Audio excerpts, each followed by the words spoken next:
నందమూరి నటసింహం బాలకృష్ణ తన 109వ సినిమాగా K S Ravindra alias Bobby డైరెక్షన్లో సినిమా చేస్తున్న విషయానికి తెలిసిందే. Sithara entertainments banner, fortune 4 cinemas banner కలిసి తెరకెక్కుతున్న ఈ సినిమాలో శ్రద్ధ శ్రీనాథ్, ఊర్వశి రౌతేలా ఫిమేల్ లీడ్గా నటిస్తున్నారు. వరుస సినిమాలు వాటితో వరుస హిట్లతో అదగొట్టేస్తున్న బాలయ్య బాబు బాబీ సినిమాతో కూడా భారీ హిట్ టార్గెట్ పెట్టుకున్నట్టు తెలుస్తుంది. ఈ సినిమా షూటింగ్ దాదాపు పూర్తి కావచ్చినట్టు టాక్. అక్టోబర్ కల్లా సినిమా పూర్తి చేసి డిసెంబర్లో రిలీజ్ చేయాలని మేకర్స్ అనుకుంటున్నారు. అయితే డిసెంబర్లో పుష్ప 2, గేమ్ చేంజర్ సినిమాలు ఉన్నాయి కాబట్టి రిలీజ్ కష్టమని భావిస్తున్నారు.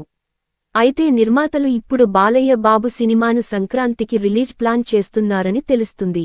బాలకృష్ణ సినిమా సంక్రాంతికి రిలీజైతే ఆ లెక్క వేరేలా ఉంటుంది.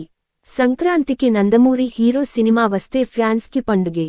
సంక్రాంతికి వచ్చిన బాలయ్య సినిమాలకు మంచి హిట్ రికార్డ్ ఉంది. అందుకే బాలయ్య 109వ సినిమాను కూడా సంక్రాంతి రేసులో దించాలని చూస్తున్నారు. అయితే సంక్రాంతికి ఇప్పటికే megastar Chiranjeevi Vishwambhara cinema release lock చేశారు. వెంకటేష్ అనిల్ రావిపుడి సినిమా కూడా సంక్రాంతికి రావడం కన్ఫర్మ్ అయింది.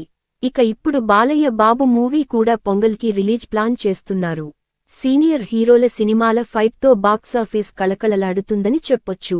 అయితే ఇదివరకు కూడా బాలయ్య, వెంకటేష్, చిరంజీవి ముగ్గురు కలిసి బాక్సాఫీస్ ఫైట్లో పాల్గొన్న సందర్భాలు ఉన్నాయి. అప్పుడు బాలకృష్ణ సినిమా సక్సెస్ అందుకుంది. అయితే ఈ ముగ్గురితో పాటు నాగార్జున కూడా ఏదైనా సినిమాతో వస్తే సంక్రాంతి ఫెస్టివల్ సీనియర్లకు ఇచ్చేసినట్టు అవుతుంది. మరి సంక్రాంతికి రిలీజ్ అనౌన్స్మెంట్ అయితే చేస్తారు. రిలీజ్ టైంకు ఏవి ఉంటాయి, ఏవి వాయిదా పడతాయన్నది తెలియాల్సి ఉంది. అయితే వచ్చే సంక్రాంతికి మాత్రం సీనియర్ స్టార్ సినిమాలతో ఒక రేంజ్లో హంగామా ఉండదనుందని చెప్పొచ్చు.